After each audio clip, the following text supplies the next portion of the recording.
പ്രാരംഭമായിട്ട് നമ്മൾ കേട്ടത് ഫിലിപ്പിയർക്കെഴുതിയ ലേഖനം 3-ാം അധ്യായം 7-8 വാക്യങ്ങളായിരുന്നല്ലോ. ഫിലിപ്പിയർ 3-ന്റെ 7-8 വാക്യമായിരുന്നല്ലോ. ഞാനൊന്ന് വായിക്കാം.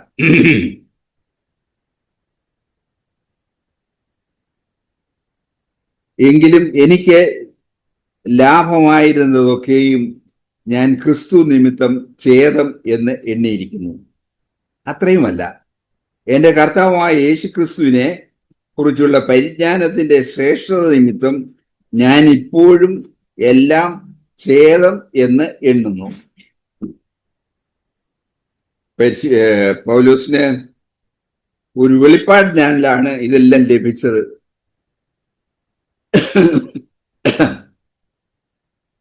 നമുക്കും കർത്താവിൽ നിന്ന് വെളിപ്പാടുണ്ടാകട്ടെ. വെളിപ്പാടുണ്ടായി ആ വെളിപ്പാട് മൂലം വേണം നമ്മൾ മുന്നോട്ട് പോകാൻ. ഇവിടെ നമ്മളോട് പറയുന്നത്, എനിക്ക് ലാഭമായിരുന്നതെല്ലാം, പൗലോസിന് ലാഭമായിരുന്ന അനേക കാര്യങ്ങളുണ്ട്. ഇത്രയധികം ശ്രേഷ്ഠനായ ഒരു അപ്പോസ്തലൻ, ലാഭമായിട്ട് ധാരാളമുണ്ട്, പറയാനായിട്ട് ധാരാളം കാര്യങ്ങളുണ്ട്. ആ പൗലോസ് പറയുന്നത് എന്താണ്? ലാഭമായിരുന്നതൊക്കെയും ഞാൻ ക്രിസ്തു നിമിത്തം ഛേദം എന്ന് പറഞ്ഞാൽ നഷ്ടമെന്ന് എണ്ണിയിരിക്കുന്നു. ക്രിസ്തു നിമിത്തം ഞാൻ എനിക്ക് ലാഭമായിരുന്ന കാര്യങ്ങളൊക്കെയും നഷ്ടമാണെന്ന് ഞാൻ എണ്ണുന്നു. നമുക്കങ്ങനെ എണ്ണാൻ പറ്റുന്നുണ്ടോ? അനേക കാര്യങ്ങള് ലാഭകരമായിട്ട് നമുക്കുണ്ട്. ലോകത്തില് പല കാര്യങ്ങളില് നമ്മള് ലാഭകരമായിട്ടാണ് മുന്നോട്ട് ഓടുന്നത്. പക്ഷേ അതെല്ലാം ഛേദം, നഷ്ടം ആണെന്ന് എണ്ണാൻ നമ്മളെ കൊണ്ട് പറ്റുന്നുണ്ടോ? പൗലോസിന്റെ ആ വലിയ വെളിപ്പാട്, അവന്റെ കുടുംബശ്രേഷ്ഠത, അതെല്ലാം എടുത്തു നോക്കുമ്പോ അവൻ പറയുന്നത് ഇതെല്ലാം എനിക്ക് നഷ്ടമാണ്.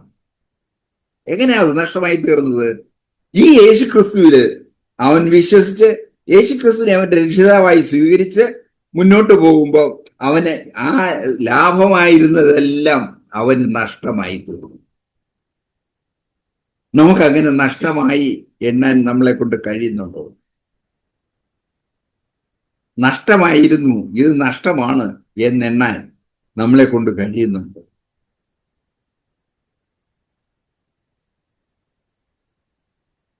ഇത് വലിയൊരു പൊസിഷനിലാണ്.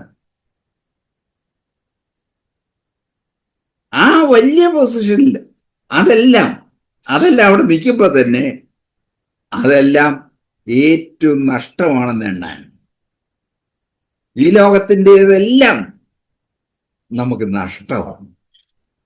ഈ ലോകത്ത് നമുക്ക് ധാരാളം കാര്യങ്ങൾ അച്ചീവ് ചെയ്തിട്ടുണ്ട്.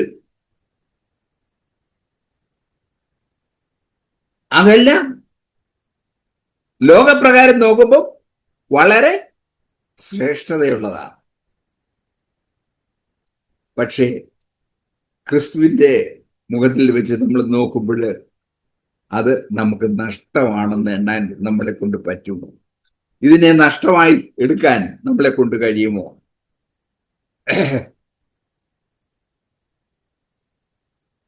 കുടുംബമഹത്വം അല്ലേ?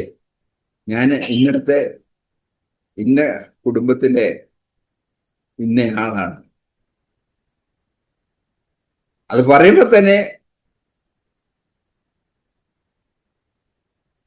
ഭയങ്കര സന്തോഷത്തിലാണ്. അത് ഛേദമാണെന്ന്, നഷ്ടമാണെന്ന് എണ്ണാൻ ശരിയാ, ശ്രേഷ്ഠമായ കുടുംബത്തിലെയാണ്.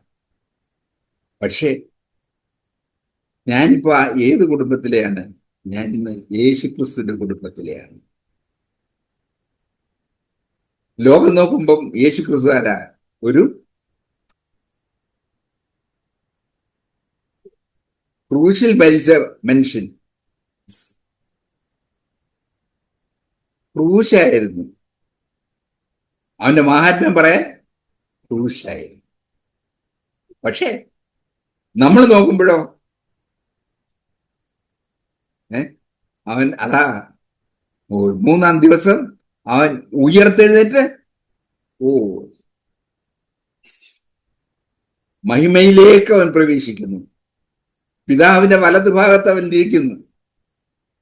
പിതാവിന്റെ വലതുഭാഗത്ത് ഇരിക്കുന്ന കർത്താവിനെ കാണാൻ നമുക്ക് കഴിയും, ലോകത്തിന് കഴിയാനൊക്കത്തില്ല. ലോകത്തിന് കഴിയാൻ പറ്റത്തില്ല. അത് ഇത് ഞാൻ ചുമ്മാ പറയാണെന്ന് വിചാരിക്കരുത്. കാരണം എന്റെ കൊച്ചു പ്രായത്തില് കൊച്ചു ക്ലാസ്സിൽ പഠിക്കുമ്പോൾ സാറ് ചോദിച്ചു, യേശുക്രിസ്തുവിനെ പറ്റി പറയാമോ? ഞാൻ എഴുന്നേറ്റ് പറഞ്ഞ് അവസാനിപ്പിക്കുന്നത് എങ്ങനെയാണ്? യേശുക്രിസ്തു മൂന്നാം ദിവസം കല്ലറയിൽ നിന്ന് ഉയർത്തെഴുന്നേറ്റു. അവൻ പിന്നെ സ്വർഗത്തിലേക്ക് പോയി പിതാവിന്റെ വലതുഭാഗത്ത് അവൻ ഇരിക്കുന്നു. പിതാവാം ദൈവത്തിന്റെ വലതുഭാഗത്ത് ഇരിക്കുന്നു എന്ന് പറഞ്ഞപ്പം അവർക്ക് അങ്ങോട്ട് ഒട്ടും അക്സെപ്റ്റ് ചെയ്യാൻ പറ്റുന്നില്ല. അവരത് കേട്ടിട്ടേ ഇല്ല. നമ്മൾ യേശുക്രിസ്തുവിന്റെ മരണം വരെ നമ്മൾ പറയുന്നവരാ. ഉയർത്തെഴുന്നേൽപ്പിനെ കുറിച്ച് നമ്മൾ പറയാറില്ല. ഒരു ക്രിസ്ത്യാനിയെ സംബന്ധിച്ച് ലാഭമായിട്ടുള്ളത് യേശുക്രിസ്തുവിന്റെ ഉയർപ്പാണ്, അവന്റെ മരണമല്ല. സകലത്തെയും ജയിച്ച് അവൻ ഉയർത്തെഴുന്നേറ്റു പിതാവിന്റെ വലത്തുഭാഗത്ത്. പിതാവിന്റെ വലത്തുഭാഗത്ത് അവൻ പോയെങ്കിൽ നമുക്കും പിതാവിന്റെ വലത്തുഭാഗത്ത് ഒരു സീറ്റ് അവൻ ഉണ്ടാക്കിയിട്ട് വെച്ചിട്ടുണ്ട്. അവിടെ ആയിരിക്കണം നമ്മൾ ഈ ലോകത്തിന്റെ ഭാഗമല്ല. ഈ ലോകത്തില് പ്രതാപവും ഒക്കെ ആയിട്ട് പോവുകയാണെങ്കിൽ നമുക്ക് ഈ ലോകത്ത് വലിയ കേമനാണെന്ന് പറഞ്ഞിരിക്കാം, മനുഷ്യരെല്ലാം പറയും നമ്മളെ കുറിച്ച്. പക്ഷേ സ്വർലോകത്തില് പിതാവിന്റെ വലതുഭാഗത്തുള്ള ആ സീറ്റ്, അത് നമുക്ക് വേണം. അത് നമുക്ക് തരാനാണ് ഈ കർത്താവ് വന്ന് കഷ്ടത മുഴുവൻ അനുഭവിച്ചത്. എന്നെയും അവന്റെ കൂടെ ഇരുത്താൻ ഒന്ന് ആലോചിച്ച് നോക്കിയേ. യേശുക്രിസ്തുവിന്റെ കൂടെ ഇരുത്താൻ ആ ഒരു പൊസിഷൻ നമ്മൾ അറിയണം. അതാണ് നമ്മുടെ ക്രിസ്ത്യാനിത്വത്തിന്റെ ശ്രേഷ്ഠത. ആ ശ്രേഷ്ഠത, അതിക്ക് അനുയോജ്യമായ ജീവിതമാണ് നമ്മൾ നയിക്കേണ്ടത്. ഈ ലോകത്തിന്റെ ഭാഗമല്ല. നമ്മെ അവന്റെ കൂടെയാക്കി നമ്മൾക്ക് ആ സ്ഥാനം തന്നിരിക്കുന്നു. അവൻ എവിടെ ഇരിക്കുന്നോ അവന്റെ കൂടെ ഇരുത്താൻ. ഇതൊന്ന് ആലോചിച്ച് നോക്കിയാൽ അതോ ആ ഭാഗ്യം ഒന്ന് ആലോചിച്ച് നോക്കിയേ. ഒരു ക്രിസ്ത്യാനിക്ക് ധാരാളം അവകാശപ്പെടാനുണ്ട്. എവിടെയാണ് ഇരിക്കാൻ പോകുന്നത്? ക്രിസ്തുവിന്റെ വലത്ത് ഭാഗത്ത് പിതാവിനോട് ചേർന്ന് പുത്രന്റെ അടുത്ത ഭാഗത്ത് നമ്മള്. എത്ര ശ്രേഷ്ഠമായ ഒരു സ്ഥാനമാണ് കർത്താവ് നമുക്ക് തരാൻ ആഗ്രഹിക്കുന്നത്. അത് നമ്മൾ സ്വന്തമാക്കിയിട്ടുണ്ടോ? അതോ ഈ ലോകത്തിന്റെ ചപ്പിനും കുപ്പയ്ക്കും വേണ്ടിയിട്ട് അത് നഷ്ടപ്പെടുത്തുകയാണോ?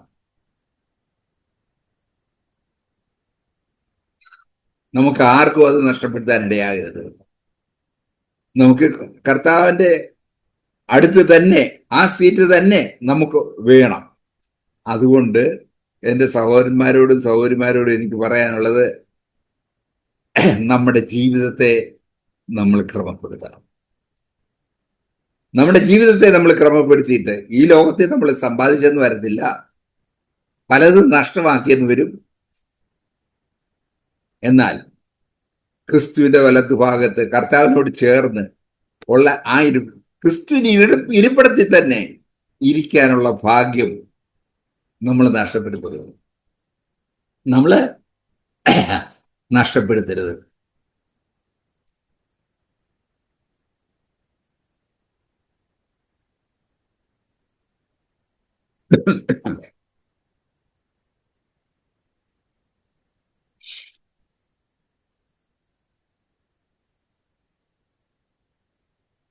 നമ്മളവിടെ വായിക്കുന്നത്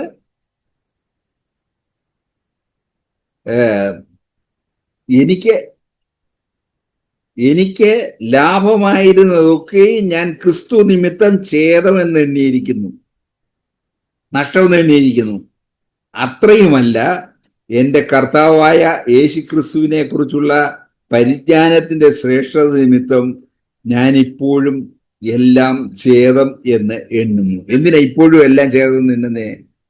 ഈ ശ്രേഷ്ഠത, ഈ യേശുക്രിസ്തുവിനെ കുറിച്ചുള്ള പരിജ്ഞാനത്തിന്റെ ശ്രേഷ്ഠത വർദ്ധിച്ചു വരണം. നമുക്ക് യേശുക്രിസ്തുവിനെ കുറിച്ച് നമ്മൾ ഒത്തിരി കേട്ടിട്ടുണ്ട്, അല്ലേ?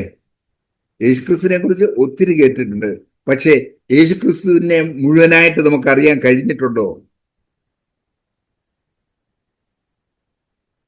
യേശുക്രിസ്തുവിനെ കുറിച്ച് നമ്മൾ കേട്ടിട്ടുണ്ട്, അറിഞ്ഞിട്ടുണ്ട്. പക്ഷെ മുഴുവനായിട്ട് അറിഞ്ഞിട്ടുണ്ടോ? അത് നമുക്ക് അറിയണം. അതായിരിക്കണം നമ്മുടെ ലക്ഷ്യം. നമ്മള് ലോകത്തിൽ ജീവിക്കാൻ വേണ്ടി ജോലി ചെയ്യണം, പഠിക്കണം, ജോലി ചെയ്യണം, ജോലി സമ്പാദിക്കണം, ജോലി ചെയ്യണം, പെൻഷൻ വാങ്ങിക്കണം. അതുകൊണ്ട് തീരുന്നില്ല. പക്ഷെ ഈ യേശുവിനെ അറിയണം. യേശു നമ്മളെ എത്രമാത്രം അറിയാൻ ആഗ്രഹിക്കുന്നോ അതനുസരിച്ച് അവനെ കുറിച്ചുള്ള വെളിപ്പാട് നമുക്ക് തരും. അവനെക്കുറിച്ചുള്ള വെളിപ്പാട് നമുക്ക് കിട്ടുമ്പോ നമ്മൾ ഞെളിയരുത്, അതിൽ സന്തോഷിക്കുക. വീണ്ടും കർത്താവേ, നിന്നെ എനിക്ക് കാണിച്ചു തരണേ, നിന്നെ എനിക്ക് കാണിച്ചു തരണേ. ലോകത്തിന് അല്പം മാത്രമേ കിട്ടിയിട്ടുള്ളൂ.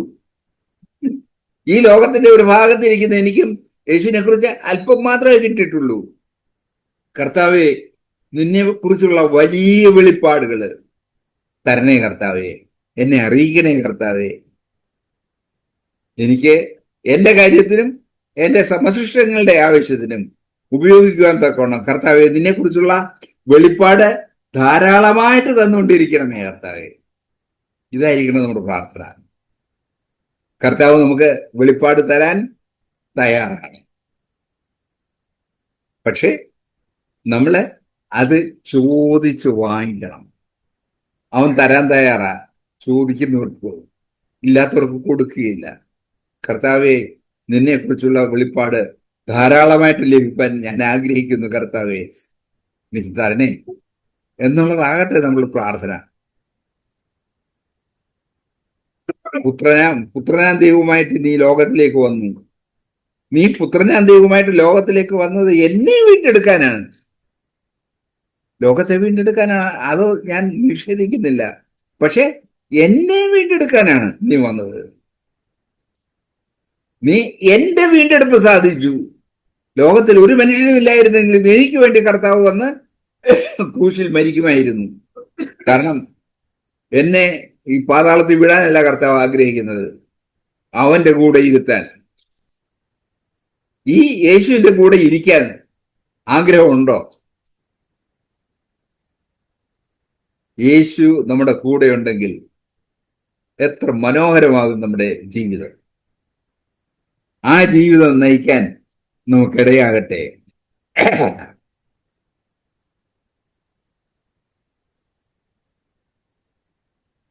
അങ്ങനെ വരുമ്പോഴേ നമുക്ക് ഈ ലോകത്തിലെ നമ്മുടെ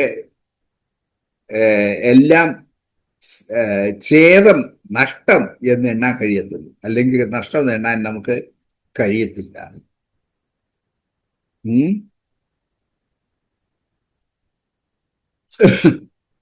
അതിന് വേറൊരു കാര്യം പറഞ്ഞു. എന്ത്? യോഹന്നാൻ 12:24-25 എന്താണ്?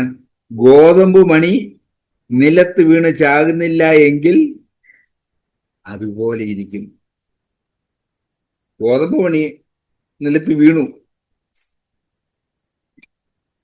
കുറെ നാൾ കഴിയുമ്പോൾ അതങ്ങ് മണ്ണായിത്തീരും. പക്ഷെ അത് ചാകുകയാണെങ്കിലോ, ചത്താൽ പുതിയ ഗോതമ്പ് ചെടി ഉണ്ടാകും, അതിൽ ഫലം ഉണ്ടാകും, അനേകർക്ക് ഫലം ലഭിക്കും. അതിന് നമുക്കിടയാകണം, ഫലം ലഭിപ്പാൻ ഇടയാകണം.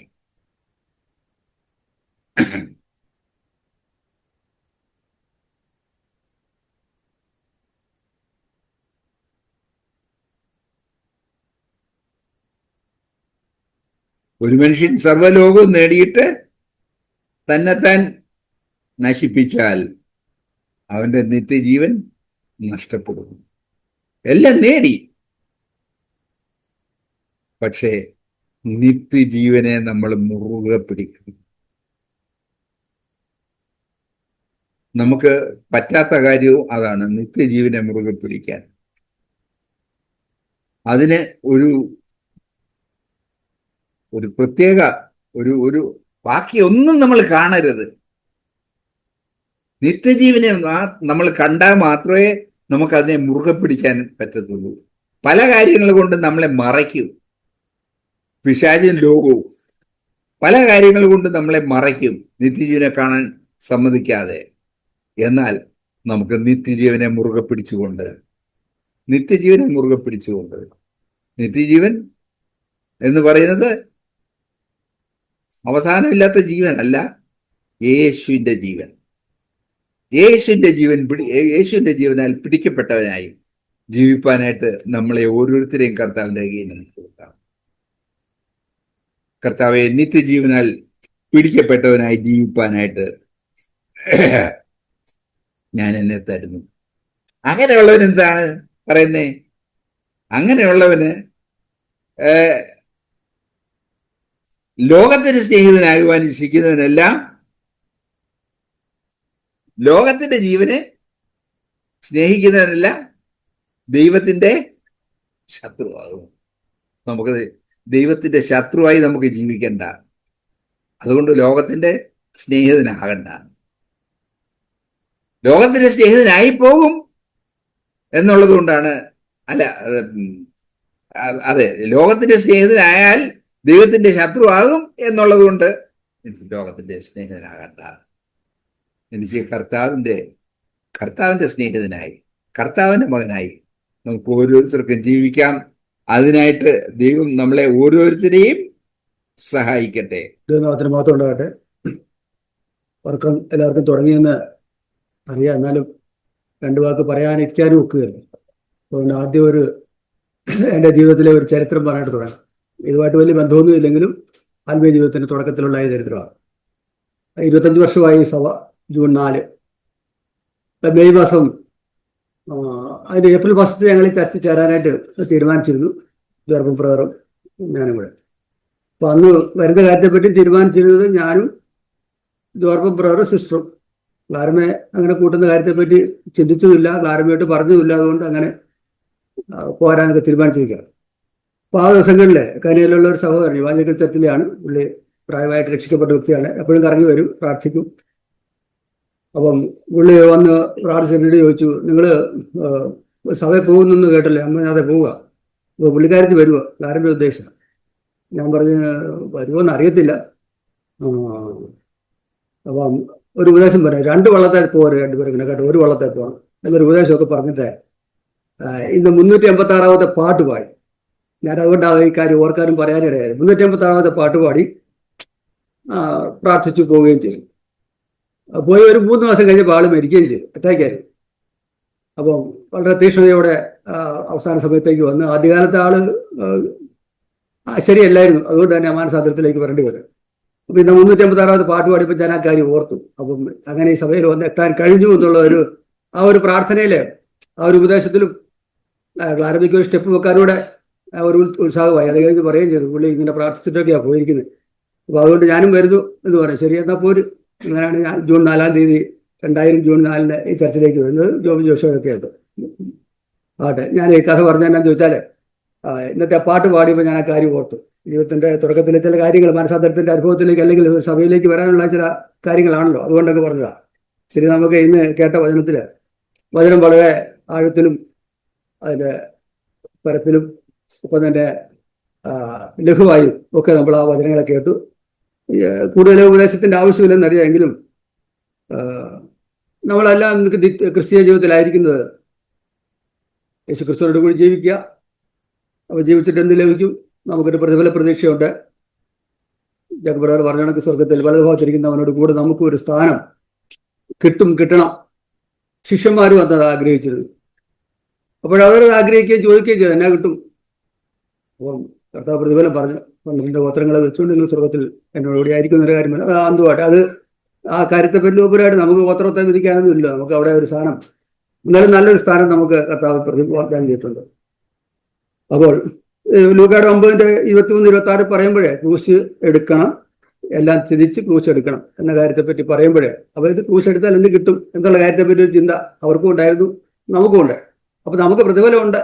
എന്തെല്ലാം പ്രതിഫലത്തിനായിട്ടല്ല നമ്മൾ യേശു ക്രിസ്തുവിനെ പ്രത്യാശിക്കുന്നത്, പിൻപറ്റുന്നത്. നമുക്ക് ആ പ്രത്യാശ ഉണ്ട്. കാരണം പ്രതിഫലം വേണ്ടെന്നുള്ള അർത്ഥത്തിലല്ല, മുന്നിൽ കാണുന്നുണ്ട്. അപ്പൊ നമ്മളിവിടെ ക്രിസ്താവിനോടുകൂടി ജീവിക്കുക എന്നൊരു കാര്യത്തിന്റെ ഒരു പ്രാധാന്യമുണ്ട്. അതുകൊണ്ടാണ് പറഞ്ഞത് പ്രതിഫലത്തിനായിട്ടല്ല, യേശു ക്രിസ്തുവിനോട് ജീവിക്കുന്ന ആ സന്തോഷം അത് അനുഭവിച്ചിട്ടുള്ളവരാ നമ്മൾ ഓരോരുത്തരും. ആ സന്തോഷം അനുഭവിക്കാൻ വേണം. ഇല്ലെങ്കിൽ അത് അനുഭവിക്കണമെന്ന് തന്നെയാണ്. അത് അനുഭവിച്ച് തുടങ്ങുമ്പോഴേ അറിയുള്ളൂ. വിട്ടുകളയാൻ ഒക്കുകയില്ല. തെറ്റും കുറ്റവും പിന്മാറ്റവും പുറകോട്ട് പോക്കലും ഒക്കെ ഉണ്ടാകുമെങ്കിലും വിട്ടുകളഞ്ഞ് പോകാനായിട്ട് സാധിക്കുകയില്ല. പോകാൻ നമ്മളോട്ട് ആഗ്രഹിക്കുന്നില്ല. അതുകൊണ്ട് തന്നെ വീണ്ടും വീണ്ടും നമ്മളിവിടെ വന്ന് കൂടിയിരിക്കുന്നത്. നിക്കോദോമസ് വന്ന് കർത്താവിനോട് ചോദിച്ചു. കർത്താവിനെ കണ്ടപ്പോൾ പറഞ്ഞു വീണ്ടും ജനിക്കണമെന്ന് പറഞ്ഞു. വീണ്ടും ജനിക്കണമെന്ന് പറയുമ്പോൾ നിക്കോദോമസിന് ആ കാര്യം പിടികിട്ടിയില്ല. നിക്കോദോമസിനെ പറ്റി പിന്നെ എന്ത് പറഞ്ഞു എന്ന് നമുക്കറിയില്ല. എന്നാൽ ക്രൂശിൻ ചുവട്ടിലെ ഒരു 3 വർഷത്തിന് ശേഷം അല്ലെങ്കിൽ 3 വർഷത്തിന് ശേഷം നിക്കോദോമസിനെ കാണുന്നുണ്ട്. അപ്പം നിക്കോദോമസിന് ഏതായാലും ഈ 3 കൊല്ലം എടുത്തു കാണും. ഞാൻ എൻ്റെ ഒരു ശൈലി പറയുകയാണ്, അതൊന്നും മനസ്സിലാകാൻ. എന്നാൽ നമ്മെ സംബന്ധിച്ചുള്ള നമ്മൾ ഈ 3 വർഷവും എടുത്തില്ല. ഒരു 3 ദിവസം കൊണ്ടോ അല്ലെങ്കിൽ ഒരു 3 മണിക്കൂർ കൊണ്ടോ ഒക്കെ ആ രക്ഷയുടെ അനുഭവത്തിലേക്ക് വന്നിട്ട് നമ്മൾ കർത്താവിനെ സ്വീകരിക്കുക. അപ്പൊ അന്ന് സ്വീകരിച്ചപ്പോഴൊക്കെ ഈ ക്രൂശത്തെ കാര്യമൊന്നും ആരും ഓർത്ത് കാണത്തില്ല. ഇങ്ങനെയൊക്കെയുള്ള വലിയ പ്രശ്നങ്ങളിലൂടെയൊക്കെ കടന്നു പോകണമെന്ന്. എന്നാൽ അവൻ്റെ സ്നേഹം, ആ സ്നേഹം തന്നെയാണ് അതിൽ നിന്ന് പിന്നോട്ട് പോകാൻ നമ്മളെ അനുവദിക്കാഞ്ഞത്. യേശുക്രിസ്തുവിന്റെ സ്നേഹം തന്നെയാണ് നമ്മളെ ക്രൂശ് എടുക്കാനും പ്രേരിപ്പിക്കുന്നതാണ്. ക്രിസ്തുവിനോട് കൂടി ആയിരിക്കണം, യേശുക്രിസ്തുവിനോട് കൂടി ആയിരിക്കുക എന്നുള്ള ആഗ്രഹം വരുമ്പോഴേ നമ്മൾ ആ മാർഗത്തിലേക്ക് എന്ത് ത്യാഗം സഹിച്ചു ആ മാർഗത്തിൽ തന്നെ നിലനിൽക്കാൻ ആഗ്രഹിക്കുന്നുണ്ട്. നമ്മളെപ്പോലെ ഇന്നലെ നമ്മൾ ഇങ്ങനെ വടക്കേ ഇന്ത്യയിലെ സഭകളെ ഉദ്ദേശിച്ച് ഓർത്ത് പ്രാർത്ഥിച്ചിരുന്നു. അപ്പൊ അവിടെ ഒരു കുടുംബത്തെ തന്നെ ഒരുപാട് പേരുണ്ട്, 10-800 പേരോളം ജയിലിലുണ്ട്. അപ്പൊ അവരോട് പറഞ്ഞത് ഈ മതം ഉപേക്ഷിക്കണം. അവർ പറഞ്ഞു അങ്ങനെ ഉപേക്ഷിക്കുന്ന പ്രശ്നമില്ല. ഓടിപ്പോകേണ്ടി വന്നു. ഓടിപ്പോയി വീടുമൊക്കെ പൊളിച്ചു. ഒരു കുടുംബം മാത്രമേ ഗ്രാമത്തിലുള്ള വിട്ടുപോവുകയും ചെയ്തു. അപ്പം ഇങ്ങനെ വലിയ കഷ്ടത ഒരുപക്ഷെ അത് നമ്മളെ ആ ക്രൂസിനെ പറ്റി നമ്മളിവിടെ സംസാരിക്കുന്നില്ല. നമ്മളുടെ ആത്മീയ ജീവിതത്തിൽ നമ്മളെ പിന്നോക്കം വലിക്കുന്ന, അല്ലെ പാപത്തിന് നമ്മളെ പ്രേരിപ്പിക്കുന്ന, അല്ലെ ഭൗതിക ലോകത്തിന് നമ്മളെ ചേർത്ത് നിർത്താൻ ആഗ്രഹിക്കുന്ന കാര്യങ്ങളെ നമ്മൾ വാരിപ്പുണരുന്നു. ആ വാരിപ്പുണരുന്നതാണ് ഇപ്പോഴേക്കുള്ള ക്രൂശ്. ആ വാരിപ്പുണർച്ചയിൽ നിന്ന് നമ്മളെ വിട്ടുനിൽക്കണം എന്ന് തന്നെയാണ് നമ്മളെ ഓർപ്പിക്കുന്ന ഇന്നത്തെ വചനങ്ങളൊക്കെ. അപ്പം അത് അല്ലാതെ നമ്മൾ അങ്ങനെയുള്ള കാര്യം നമ്മളെ സംബന്ധിച്ചുള്ള ഇപ്പം തൽക്കാലം ഉടനെ അങ്ങനെയുള്ള കാര്യങ്ങൾ വന്ന് ഭവിച്ചൊന്നും വരത്തില്ല. എന്നാൽ ഭവിക്കുന്നുണ്ട്. നമ്മുടെ ഇവിടെയൊക്കെ പല സ്ഥലങ്ങളിലും നമുക്ക് തന്നെ നമ്മുടെ സഭകളിൽ തന്നെ സംഭവിക്കുന്നുണ്ടല്ലോ. അപ്പൊ അതുകൊണ്ട് ഒരു ക്രൂശ് എന്ന കാര്യത്തെപ്പറ്റി ചിന്തിക്കുമ്പോൾ നമ്മൾ ഇങ്ങനെയുള്ള കാര്യങ്ങളൊന്നും ചിന്തിക്കുന്നില്ല. ശാരീരിക പീഡനോ അല്ലെങ്കിൽ മാനസിക പീഡനമൊക്കെ എല്ലാവരും അനുഭവിക്കുന്നുണ്ട് കേട്ടോ. പക്ഷെ അതുകൊണ്ട് വലിയ പ്രശ്നമൊന്നും ഇപ്പൊ തോന്നാറില്ല. പണ്ടൊക്കെ വലിയ ബുദ്ധിമുട്ട് ഇപ്പോഴങ്ങനെയുള്ള പ്രശ്നങ്ങളൊന്നുമില്ല. അപ്പോൾ അത് യേശുക്രിസ്തുവിനായിട്ട് ഞാൻ അങ്ങനെ ഇറങ്ങി തിരിച്ചു കഴിയുമ്പോൾ ഉണ്ടാകുന്ന ആ പല പീഡകളും നമുക്ക് ഒരു ബുദ്ധിമുട്ടല്ലാത്ത ഇന്ന് മാറിയിട്ടുണ്ട്. നമ്മൾ പറയുമ്പോൾ ഒറ്റപ്പെടുക എന്ന് പറയുന്നത് യേശുക്രിസ്തുവിനായിട്ട്, അതായത് എല്ലാം ഉപേക്ഷിച്ചു. ഇവിടെ നമ്മൾ ജഗപ്രവാക്യത്തെ പറ്റി ഒന്ന് വിവരിച്ചു. ഫിലിപ്പിയ ലേഖനം 3:7 എല്ലാം നഷ്ടമെന്ന് എണ്ണിയിട്ട് നമ്മളെ ഛേദമെന്ന് എണ്ണി കളഞ്ഞു. വലിയ അവകാശങ്ങളെ, അല്ലെ സ്ഥാനങ്ങളെ, മഹിമകളെ ഒക്കെ കളഞ്ഞിട്ട് നമ്മളൊരു ഒറ്റപ്പെടലിന്റെ അവസ്ഥയിലേക്കോ അല്ലെ ഒരു അവജ്ഞ നമ്മളെ തള്ളിക്കളയുന്ന അവസ്ഥയിലേക്കും ഒക്കെ എത്തിച്ചേരാറുണ്ട്. ഈ ദിവസങ്ങളിലൊക്കെ ചില കാര്യങ്ങളെ പറ്റി ഞങ്ങളൊക്കെ അങ്ങനെ ഓർക്കുകയും ചിന്തിക്കുകയൊക്കെ ചെയ്തിരുന്നു. അതുകൊണ്ടാണ് അങ്ങനെ പറഞ്ഞത്. അപ്പോൾ അത് അങ്ങനെ ചെയ്യാൻ സാധിച്ചത് നമ്മൾ ആ ഒരു ലക്ഷ്യത്തിലേക്ക് കണ്ണു നട്ടോണ്ടാ. ഇല്ലെങ്കിൽ ആ കാര്യങ്ങളൊക്കെ വീണ്ടും അതിലേക്ക് ചാടി ഇറങ്ങി അങ്ങനെയൊക്കെ തന്നെ ചെയ്ത് ഈ നാട്ടിലെ പേരും പെരുമയൊക്കെ സമ്പാദിക്കാനും നേതൃത്വം കൊടുക്കാനും ഒക്കെ നമുക്ക് പറ്റുമായിരുന്നു. നമ്മളത് വേണ്ടെന്ന് വെച്ചു. പൗലോസ് അപ്പോസ്തലന്റെ കാര്യം പറയുമ്പോഴേ പൗലോസ് അപ്പോസ്തലൻ ഛേദമെന്ന് എണ്ണി എന്ന് പറയുമ്പോൾ നമ്മൾ ചിന്തിക്കുന്നത് ഏതോ കാര്യങ്ങളൊക്കെ അതൽ യഹൂദ ഗോത്രത്തിൽ അല്ല, സോറി, ബെന്യാമിൻ ഗോത്രം, ഇസ്രായേൽക്കാരുടെ ഇടയിൽ അവരുടെ സംഘത്തിലെ അംഗമാകാൻ യോഗ്യതയുള്ള ആൾ തന്നെയായിരുന്നു പൗലോസ്. നിയമം പഠിച്ച് പാസ്സായ ആളാണ്. അത് ഗമാലിയലിന്റെ അടുത്തിരുന്ന്. അതുകൊണ്ട് യോഗ്യതയ്ക്ക് കുറവൊന്നുമില്ല. പിന്നെ വാശിയോടെ പഠിച്ചതിനും ഈ ബെന്യാമിൻ ഗോത്രം എന്ന് പറഞ്ഞുകൊണ്ട് ഒരു കാര്യങ്ങൾ ഓർത്ത്, വാശിയോടെ പഠിച്ചതിന് ഒരു കാര്യമുണ്ട്. യഹൂദ ഗോത്രക്കാര് രാജസ്ഥാനം തട്ടിയെടുത്തപ്പോഴേ ഞങ്ങൾക്കാണ് ആദ്യത്തെ രാജാവ്, ഞങ്ങൾക്ക് അവകാശം വേണമെന്നൊക്കെ വാദിച്ച് നടക്കുന്ന പാർട്ടിക്കാരും കൂടാണ് ബെന്യാമിൻ ഗോത്രക്കാർ. അതുകൊണ്ട് അവർ നിയമം പഠിക്കുന്നതിലൊക്കെ വളരെ താല്പര്യമായിരുന്നു. പോട്ടെ, അതൊരു ചരിത്രം. അപ്പൊ ഇങ്ങനെ ഉള്ള കാര്യങ്ങള്, അപ്പം ഇതൊക്കെയാണ് എന്നെ തള്ളിക്കളഞ്ഞത്. ഞാനിത് പറയുമ്പോൾ ബെന്യാമിൻ ഗോത്രക്കാരനായപ്പോൾ എന്തെങ്കിലും ഒരു രാജാവാകാൻ പറ്റിയാൽ എന്നുള്ള സ്ഥാനവും മാനവും ഒക്കെ മോഹവും ഒക്കെ കളഞ്ഞിട്ടാണ് പൗലോസ് അപ്പോസ്തലൻ യേശുക്രിസ്തുവിനായിട്ട് ഒരൊറ്റ സെക്കൻഡ് അല്ലേ, ഒരു തട്ട് താഴെ വീണു, എല്ലാം ഛേദമെന്ന് എണ്ണി എന്നുള്ളതാണ്. കാരണം അന്ന് അത് മാനസാന്തരത്തിന്റെ അവസ്ഥയിലേക്ക് വരേണ്ടി വന്നു. കർത്താവ് നീ ആരാ? ശൗൽ എന്ന് വിളിക്കുമ്പോൾ ശൗൽ എന്നുള്ള വിളി കേട്ടപ്പോൾ തന്നെ ഇത് വിളിക്കുന്നവൻ വളരെ പരിചയക്കാരനാണല്ലോ എന്നൊരു ചിന്ത. അതെ, പൗലോസിനെ ശരിക്കും അറിഞ്ഞ യേശു തന്നെയാണ് ആ വിളി വിളിച്ചത്.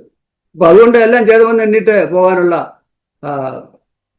ഹൃദയമൊരുക്കം പൗലോസിനുണ്ടായിരുന്നുള്ളതാണ്. കാരണം അതിനോട് ചേർന്നുള്ള എല്ലാ കാര്യങ്ങളും ആലോചിച്ചാൽ, നമ്മൾ തന്നെ അങ്ങനെ ആലോചിച്ചാൽ നമുക്ക് തന്നെയും പലപ്പോഴും ജീവിതത്തിൽ നമ്മൾ അനുഭവിച്ചിട്ടുള്ള ഓരോ കാര്യങ്ങളും നമുക്ക് യേശുവിനോട് ചേർന്ന് പോകാൻ നമ്മളെ താല്പര്യപ്പെടുത്തിയിട്ടുണ്ട്. രോഗശാന്തി ആകട്ടെ, അല്ലെങ്കിൽ പാപശാന്തി ആകട്ടെ, അല്ലെങ്കിൽ സാമ്പത്തിക പ്രതിസന്ധിയിൽ നിന്നുള്ള കരകയറ്റമാകട്ടെ, അല്ലെ പഠിക്കാനുള്ള സൗകര്യങ്ങൾ ഒരുക്കി കിട്ടിയതായിട്ട് അത്ഭുതകരമായിട്ട് എല്ലാ തരത്തിലുള്ള ആൾക്കാരും ഉണ്ടല്ലോ. അപ്പോൾ എന്ത് ലഭിച്ചാലും അത് യേശുവിലേക്ക്, യേശുവിനെ സ്വീകരിച്ച് യേശുവിൻ്റെ കൂടെ ജീവിക്കുന്നതിലേക്ക് നമ്മളെ കൊണ്ട് എത്തിച്ചിട്ടുണ്ട്. അപ്പൊ ഇനിയാണ് ആ മാർഗം. അന്നൊരു ചെറിയൊരു കാര്യം നമ്മളെ യേശുവിലേക്ക് എത്തിച്ചെങ്കിൽ ഈ മാർഗത്തിലൂടെ പോകണമെന്നാണ് എന്ന് നമ്മളെ ഓർപ്പിച്ചത്. ക്രൂശിന്റെ മാർഗം, അല്ലെങ്കിൽ എന്തോ നമ്മളെ ക്രൂശ് എടുത്തുക എന്നൊരു കാര്യത്തെ പറ്റി എല്ലാം ഉപേക്ഷിച്ച് കർത്താവിനെ പിൻപറ്റുന്നില്ല. എല്ലാം ഉപേക്ഷിക്കുക എന്ന് പറയുമ്പോഴേ ലോകത്തിലെ കാര്യങ്ങളെല്ലാം ഉപേക്ഷിച്ച് കളയാന്നുള്ള രീതിയിലല്ല ജേക്കബ് ബ്രദർ അത് വിശദീകരിക്കുകയും ചെയ്തത്. എല്ലാ കാര്യങ്ങളും ചെയ്യണം. എന്നാൽ നമ്മെ സംബന്ധിച്ചുള്ളൂ നമുക്ക് ഇന്നൊരു പ്രധാന പ്രശ്നമായിട്ട് നിൽക്കുന്നത് ലോകം തന്നെ ഒരു വലിയ പ്രശ്നമാണ്. അങ്ങനെ പറ്റിയാൽ ചെയ്താൽ എന്ത് പറ്റും? എന്ത് പറ്റാൻ? അതിന് വേണ്ട ബൈബിൾ വാക്യമൊക്കെ തരാം അല്ലേ? ബൈബിൾ വാക്യങ്ങളൊക്കെ എടുത്തങ്ങ് ഉച്ചരിക്കുന്നത് കേട്ട് കഴിഞ്ഞാൽ നമ്മൾ വിചാരിക്കും വളരെ പാണ്ഡിത്യമുള്ളവരായിരിക്കും ഇവരൊക്കെയാണ്. അപ്പോൾ ഈ പാണ്ഡിത്യത്തിന് അപ്പുറമായിട്ട് സ്വന്തം ലാഭമാണ് അവർ ഉദ്ദേശിച്ചത്. ലാഭേച്ഛയോടെ ദൈവവചനം പറയുന്നവരാ. അപ്പോൾ അങ്ങനെയുള്ള കാര്യങ്ങളെ സ്വീകരിക്കാൻ നമുക്ക് പെട്ടെന്ന് താല്പര്യം തോന്നും. അവർ പറയുന്നത് ശരിയല്ലേ? ഒരു പ്രസംഗം കേട്ട് കഴിഞ്ഞാൽ നമ്മൾ ചിലരും കേട്ട് കഴിയുമ്പോൾ വിചാരിക്കും ഈ പറയുന്ന ഇതും ശരിയല്ലേ? ഞാൻ തന്നെ കണ്ണുകെട്ടിൽ പോയിട്ടുണ്ട് കേട്ടോ, അതുകൊണ്ട് പറയുന്നത്. അപ്പം അത് ശരി, ഇത് ശരി, എല്ലാം ശരി. അപ്പൊ പിന്നെ ഏതാ ശരി? അപ്പൊ ഇവിടെ പറയുന്നത് ശരി. അപ്പൊ എല്ലാം ശരിയാ. എല്ലാം ശരിയാണെങ്കിൽ ദൈവവചനത്തിലേക്ക് തിരിയുക എന്നുള്ളത്. നമ്മൾ ഇങ്ങനെ ഒരു ദൈവവചനം ഉണ്ടെങ്കിൽ ഈ ദൈവവചനമാണോ യഥാർത്ഥത്തിലുള്ള ദൈവവചനം? അപ്പൊ ഈ യഥാർത്ഥത്തിലുള്ള വിശദീകരണം ഇവിടെ തന്നെയാണോ ഇരിക്കുന്നത് എന്നുള്ള കാര്യം നോക്കണ്ട. ക്രൂശിന്റെ മാർഗം തന്നെയാണോ? ക്രൂശിന്റെ മാർഗം ഞാൻ പറയുമ്പോഴേ അങ്ങനെ ഒരു ഈ കഠിന ശോധന നമ്മളുടെ ജീവിതത്തിൽ നമുക്ക് വരുന്ന ശോധനകൾ യേശുക്രിസ്തുവിനെ തള്ളിക്കളയാൻ ഇടയാക്കുന്ന ഏതെങ്കിലും ശോധന വന്നാൽ നമ്മളെ അവിടെ യേശുവിനായിട്ട് നിലപാടെടുക്കണം എന്നതാണ് ക്രൂശ്. അത് എല്ലാ കാര്യത്തിലും, മനസ്സുകൊണ്ട്, ശരീരം കൊണ്ട്, ചിന്ത കൊണ്ട്, അല്ലെങ്കിൽ ഏത് രീതിയിലായാലും അത് യേശുവിൻ്റെ ഭാഗത്തേക്ക് നമ്മളെ ഒരു മുറുകപ്പെടുത്തി നിൽക്കണമെന്നുണ്ടാവും. അതിന് ഉപേക്ഷിക്കേണ്ടി വരുന്ന കാര്യങ്ങൾ ഉപേക്ഷിക്കണം. ഇന്നലെ കേട്ടതുപോലെ ഒരാളോട് പറഞ്ഞു നീ മുഴുവൻ സ്വത്ത് വിറ്റ്, ചെറുപ്പക്കാരോട് യേശു പറഞ്ഞു മുഴുവൻ സ്വത്ത് വിറ്റ് നീ എൻ്റെ പിന്നാലെ പറഞ്ഞു. അതേസമയം ഉള്ളതെല്ലാം പിടിച്ചു വെച്ച സക്കായിയോട് സക്കായി പറഞ്ഞു ഞാൻ ഇപ്പൊ തന്നെ പകുതി കൊടുക്കാൻ പോകുന്നു പറഞ്ഞു ഈ രക്ഷ നിന്റെ കുടുംബത്തിന് വന്നിരിക്കുന്നു. എന്നാൽ മുഴുവൻ കൊടുക്കാൻ യേശു സക്കായോട് പറഞ്ഞില്ല. ഞാൻ പറഞ്ഞ രസം ഓരോരുത്തരോടും ഇടപെടുന്നത് അവരവരുടെ രീതിക്ക് അനുസരിച്ചാണ്. ഇപ്പൊ എല്ലാവരോടും ഞാൻ എന്നോട് ഇടപെട്ട കാര്യത്തിൽ വേറൊരാൾ ഇടപെടാത്തതുകൊണ്ട് അയാൾക്ക് പറയാനൊക്കെയല്ല എന്നോട് ഇടപെട്ട കാര്യത്തെ പോലെ ഞാനായിട്ടില്ല എന്നുള്ളത്. അപ്പോൾ അത് ഓരോരുത്തരും ഇടപെടുമ്പോൾ അതനുസരിച്ച് നമ്മളുടെ ജീവിതത്തെ നമുക്ക് ക്രമീകരിക്കാൻ പറ്റും. ഞാൻ നീട്ടുന്നില്ല. ഒരു കാര്യം കൂടെ ഇവിടെ പറഞ്ഞ വാക്യങ്ങളിലൊക്കെ പ്രധാനമായിട്ട് ഞാൻ ലൂക്ക 9:62 കൽപ്പയിൽ കലി വെച്ചിട്ട് പിന്തിരിഞ്ഞു നോക്കുന്നവനും എനിക്ക് യോഗ്യനല്ല എന്ന് പറഞ്ഞ് കർത്താവ് പറഞ്ഞ വാക്യം ഞാൻ അവസാനമായിട്ട് പറയട്ടെ. കാരണം ഏതായാലും ഈ മാർഗത്തിലേക്ക് ഇറക്കി തിരിഞ്ഞെങ്കിൽ ഈ മാർഗത്തെ വിട്ടുപോകാതെ മുന്നോട്ട് പോകുന്നത് എൻ്റെ സമാധാനം, സ്വസ്ഥത, സന്തോഷം അനുഭവിക്കാൻ കഴിയും എന്ന കാര്യത്തെ ഒരിക്കൽ കൂടെ ഓർമ്മിപ്പിച്ചിട്ട് കർത്താവ് നമ്മളെ സഹായിക്കട്ടെ. തുടർന്നുള്ള ജീവിതത്തിൽ പറയട്ടെ. യൂത്ത് ക്യാമ്പില് പങ്കെടുക്കാനായിട്ട് ദൈവം എനിക്ക് സഹായിച്ചു. അതിൻ്റെ അകത്തും രണ്ട് കാര്യങ്ങളാണ്. ഒന്ന്, നമ്മുടെ സമയത്ത് ദൈവവചനം പഠിക്കാനായിട്ട് സമയം കൂടുതൽ കണ്ടെത്തുക. അത് നമ്മൾ ചെയ്ത ചെറിയ ചെറിയ നമ്മൾ മുന്നിലേക്കിടുന്ന എഫേർട്ട്, അല്ലെങ്കിൽ ചെറിയ പഠനം, അല്ലെങ്കിൽ കുറച്ച് സമയമായിരിക്കും നമ്മൾ അതിനു വേണ്ടി ചെലവഴിക്കുക. അത് നമ്മൾ കൃത്യമായി അതിനു വേണ്ടി തന്നെ, ദൈവത്തിന് വേണ്ടി തന്നെ ചെലവഴിക്കുകയാണെങ്കിൽ അത് പിന്നീട് അത് ഉപയോഗമായി വരും. കാര്യം അവിടെ വിൻസെന്റ് ബ്രദർ പറഞ്ഞൊരു കാര്യം, അതായത് നമ്മുടെ കയ്യിൽ ഒരുപാട് നെല്ല് അല്ല ധാന്യം ഒരുപാട് ഉണ്ടായിരിക്കും. പക്ഷെ വിശപ്പടക്കാനായിട്ട് അതിൽ നിന്ന് കുറച്ച് മാത്രം എടുത്ത് നമ്മൾ വേവിച്ച് അത് കഴിക്കണം. അതേപോലെ നമുക്കുള്ള സമയത്ത് അത് പരമാവധി നമ്മളുടെ കയ്യിൽ സംഭരിച്ചു വെക്കുക. ആവശ്യമായ സമയത്ത് ദൈവം തന്നെ പരിശുദ്ധാത്മാവിനാൽ അത് ചൂടായി വേവിച്ച് നമുക്ക് ആ സമയത്ത് മാത്രം ഉപയോഗിക്കേണ്ടതായി ദൈവവചനം ഉപയോഗിക്കാൻ പറ്റും. അതിനാൽ നിറയുക എന്നൊരു കാര്യമാണ് എന്നെ ഉത്സാഹിപ്പിച്ചത്. പിന്നെ പ്രാർത്ഥനയിലും അതേപോലെ തന്നെ പഠനത്തിലും കൂടുതൽ സമയം വേണം. കാര്യം അത് എന്നെ വ്യക്തിപരമായി അതെന്നെ സഹായിച്ചു. കാര്യം നമ്മൾ ദൈവത്തോട് അകന്നു പോകുന്നതിനൊരു ലക്ഷണം പ്രാർത്ഥനയിൽ സമയം ചെലവഴിക്കുന്നില്ല എന്നുള്ളതിനാണ്. അതിൽ കൂടുതൽ സമയം ചെലവഴിക്കാനായിട്ട് ഞാൻ ആഗ്രഹിക്കുന്നു. ദൈവനാമം മഹത്വപ്പെടട്ടെ. യുക്യാമ്പില് കേട്ട രണ്ട് കാര്യങ്ങൾ മാത്രം പെട്ടെന്ന് പറയാൻ ആഗ്രഹിക്കുന്നു.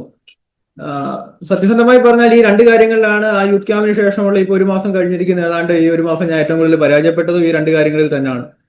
കാരണം ഞാൻ തന്നെ വ്യക്തിപരമായി എടുത്ത ഒരു കാര്യം എന്താണെന്ന് ചോദിച്ചാൽ, അവിടെ പറഞ്ഞിരുന്നത് വിൻസനങ്ങള് പറഞ്ഞ ഒരു അനുഭവമല്ല, ഒരു ബൈബിളിൽ നിന്ന് പറഞ്ഞത്, ഈ ഇസ്രായേൽ മക്കള് കാനാനിലേക്ക് പുറപ്പെട്ട് മിസ്രൈമിൽ നിന്ന് കാനാനിലേക്ക് പുറപ്പെട്ടപ്പോൾ ആദ്യത്തെ സമയം ആദ്യം പുറപ്പെടുന്നതിന് മുന്നേ മോശ വന്ന് അവരുടെ അടുത്ത് പല കാര്യങ്ങളും സംസാരിച്ചു. മോശ വന്നിട്ട് പറഞ്ഞു, നമുക്ക് ഇവിടുന്ന് തിരിച്ച് കാനാനിലേക്ക് പോകേണ്ടതല്ലേ എന്നൊക്കെ മോശ അവരോട് തന്റെ 40-ാം വയസ്സിൽ പറയാൻ മോശ ഇങ്ങനെ പറയാൻ ശ്രമിച്ചു. അപ്പോൾ അവർക്ക് കഠിനമായ വളരെയധികം കഷ്ടപ്പാടായിരുന്നു അവർക്കുണ്ടായിരുന്നത്. അവർക്ക് ഒരുപാട് നേരം ജോലി ചെയ്യണം, മറ്റ് പ്രശ്നങ്ങൾ, അങ്ങനെ ഒരുപാട് പ്രശ്നങ്ങളാണ് അവർക്ക്. ഓരോ രാജാക്കന്മാർ വന്ന് കൂടുതൽ പണി സമയം കൂട്ടുന്നു, അങ്ങനെ വളരെ പ്രശ്നത്തിലായിരുന്നുകൊണ്ട് ഈ മോശ പറഞ്ഞ ഈ കാര്യത്തെ കേൾക്കാൻ, അല്ലെങ്കിൽ ദൈവത്തിന്റെ ആഗ്രഹത്തെ കേൾക്കാൻ അവർക്ക് ഈ തങ്ങളുടെ കഷ്ടപ്പാട് മൂലം ആ സമയത്ത് സാധിച്ചില്ല. അതിനുശേഷം ഇവര് തിരിച്ച് അവസാനം പിന്നീട് 40 വർഷങ്ങൾക്ക് ശേഷം മോശയുടെ നേതൃത്വത്തിൽ ഇവര് കാനാനിലേക്ക് പുറപ്പെട്ടു. വഴിയിൽ വെച്ച് ഇവർക്ക് പ്രത്യേകിച്ച് ഒന്നും ചെയ്യേണ്ടിയിരുന്നില്ല. വഴിയിൽ വെച്ച് മന്ന കൊടുക്കുന്നുണ്ട്, എല്ലാം ഉണ്ട്, ദൈവം തന്നെ എല്ലാവർക്കും കൊടുക്കുന്നുണ്ട്. ഈ സമയത്ത് അവർക്ക് പ്രത്യേകിച്ച് ഒന്നും ചെയ്യേണ്ട, മറ്റിടത്ത് കഷ്ടപ്പാടായിരുന്നു, ഒന്നും ചെയ്യാൻ സമയമില്ല. ഈ പറയുന്ന വളരെ കഷ്ടപ്പാട് കാരണം ദൈവത്തിന്റെ ശബ്ദം കേൾക്കാൻ സമയമില്ലാതിരുന്ന ഇവര് ഇപ്പോൾ ഒരു പണിയില്ലാതെ വെറുതെ ഇരിക്കുമ്പോൾ ഇവർക്ക് ദൈവത്തിന്റെ ശബ്ദം കേൾക്കാൻ കഴിയുന്നില്ല. അവരുടെ ഹൃദയം കഠിനപ്പെടുന്നു. മോശ വന്നിട്ട് ദൈവത്തിന്റെ കൽപ്പന പറയുന്നു, അവരുടനെ തന്നെ ആട്ടിൻകുട്ടിയെ ഉണ്ടാക്കാനുള്ള ശ്രമത്തിലാണ്. പൂർണ്ണമായും അവർ കളിക്കുകയും ചിരിക്കുകയും മാത്രമാണ് പിന്നീട് അവരുടെ ലക്ഷ്യം. അപ്പോ ഈ ഒരു കാര്യത്തിലാണ് ഞാൻ ഒരു നിലപാടെടുത്തത്. ദൈവവചനം വായിക്കാൻ, അത് ഏത് സാഹചര്യത്തിലാണെങ്കിലും, നിങ്ങൾക്ക് കൂടുതൽ ജോലി ഉള്ളപ്പോഴാണെങ്കിലും ജോലി ഇല്ലാത്തപ്പോഴാണെങ്കിലും സാധിക്കണമെന്നുള്ളൊരു നിലപാടാണ് ഞാൻ എടുത്തത്. എന്നാൽ കഴിഞ്ഞ ഒരു മാസം ഞാൻ ഈ കാര്യത്തിൽ വളരെയധികം ഏറ്റവും പരാജയപ്പെട്ട ഒരു മാസമാണെന്നാണ് ഞാൻ കരുതുന്നത്. ഞാനത് എന്റെ ആ വിധത്തിൽ ആ കാര്യത്തിൽ തിരിച്ചൊരു ഉത്സാഹത്തിലേക്ക് കടന്നു വരാൻ ഞാൻ ആഗ്രഹിക്കുന്നു. മറ്റൊരു കാര്യം അവിടെ പറഞ്ഞ ഒരു കാര്യം, അത് ചെറുപ്പക്കാർക്ക് വേണ്ടി പ്രത്യേകമായിട്ടുള്ള ഒരു കാര്യമാണ്. അത് മോശയാണ് അവരെ മിസ്രൈമികൾ തന്നെ സംസാരിച്ച കാര്യമാണെന്ന് തോന്നുന്നു. മോശയാണ് അവരെ മിസ്രൈമിൽ നിന്ന് കൊണ്ടുവന്നത്. പാപത്തിൽ നിന്നും അവരെ പുറത്തേക്ക് വന്ന ആ ഒരു അനുഭവത്തിലേക്ക് അവർ വന്നത് മോശയുടെ നേതൃത്വത്തിലാണ്. ഒന്നാമത്തെ തലമുറ, ആ ഒന്നാമത്തെ തലമുറയാണ് പാപത്തിൽ നിന്നും മിസ്രൈമിലെ പാപത്തിന്റെ കാര്യങ്ങളിൽ നിന്നും പുറപ്പെട്ട് പാപത്തിന്റെ ക്ഷമയോടെ ഒരു സ്നാനത്തിലൂടെ അവർ പുറത്തേക്ക് വന്നത് അവരാണ്. എന്നാൽ തിരിച്ച് കാനാനിലേക്ക് ദൈവം വാഗ്ദത്തം നൽകിയ എല്ലാ കാര്യങ്ങളിലേക്കും പ്രവേശിക്കാൻ ആ തലമുറയ്ക്ക് കഴിഞ്ഞില്ല. ആ തലമുറയ്ക്ക് കഴിയാത്തതിന് അടുത്ത തലമുറയാണ് ആ ഒരു ദൈവം നമ്മെക്കുറിച്ച് പൂർണ്ണമായും ആഗ്രഹിക്കുന്ന, എന്നാൽ ഒന്നാമത്തെ തലമുറയ്ക്ക് കഴിയാതിരുന്ന പല കാര്യങ്ങളിലേക്കും പ്രവേശിക്കാനുള്ള ആ വിളി യോശുവയുടെ നേതൃത്വത്തിലുള്ള രണ്ടാമത്തെ തലമുറയ്ക്കാണ് ഉണ്ടായിരുന്നത്. ആ രണ്ടാമത്തെ തലമുറയാണ് പിന്നീട് ഓരോ കനാനിലെ ഓരോ നാടുകളും പോരാടി ജയിച്ച് അവിടെ അവിടെ അവർ ഇസ്രായേലിന്റെ രാജ്യം സ്ഥാപിക്കാനായിട്ട് ശ്രമിക്കാൻ ദൈവം ആക്കി വെച്ചത്. അതുപോലെ തന്നെ പല വാഗ്ദത്തങ്ങളും നമുക്ക് വചനത്തിൽ തന്നിട്ടുണ്ട്. ഒന്നാമത്തെ തലമുറ ആ എല്ലാ കാര്യങ്ങളെയും നേടിയെടുക്കണമെന്നില്ല. മോശയ്ക്ക് അത് കഴിഞ്ഞില്ല. പക്ഷെ മോശ എന്ന് പറഞ്ഞ് മോശയെ ദൈവം തള്ളിക്കളഞ്ഞിട്ടില്ല. മോശയ്ക്ക് അത് കഴിഞ്ഞില്ല. എന്നാൽ രണ്ടാമത്തെ തലമുറ ആ കാര്യങ്ങൾക്ക് വേണ്ടി ശ്രമിക്കാതെ ഇരുന്നാൽ അത് ഒരു വലിയ നമ്മൾ അറിഞ്ഞ ഈ സത്യത്തിൽ യഥാർത്ഥത്തിൽ പ്രവേശിക്കുവാനുള്ള ശ്രമം നമ്മൾ നടത്തുന്നില്ലെങ്കിൽ അത് ഒരു വലിയ വിപത്തായിരിക്കും എന്ന് ഞാൻ ഗ്രഹിക്കുന്നു. ആ വിധത്തില് ദൈവം കൽപ്പിച്ച എല്ലാ കാര്യങ്ങളിലും എല്ലാ വാഗ്ദത്തങ്ങളും മുറുകെ പിടിക്കുവാനും അത് എൻ്റെ ജീവിതത്തിൽ ആക്കി തീർക്കുവാനും തക്കവണ്ണം ദൈവം എനിക്ക് കൃപ നൽകണമെന്ന് ഞാൻ ആഗ്രഹിക്കുന്നു.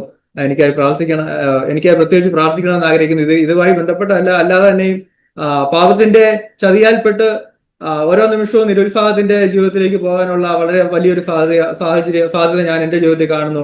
അത് ഉണ്ടാകാതിരിക്കാൻ നിങ്ങൾ എനിക്ക് വേണ്ടി പ്രാർത്ഥിക്കണമെന്ന് അപേക്ഷിക്കുന്നു.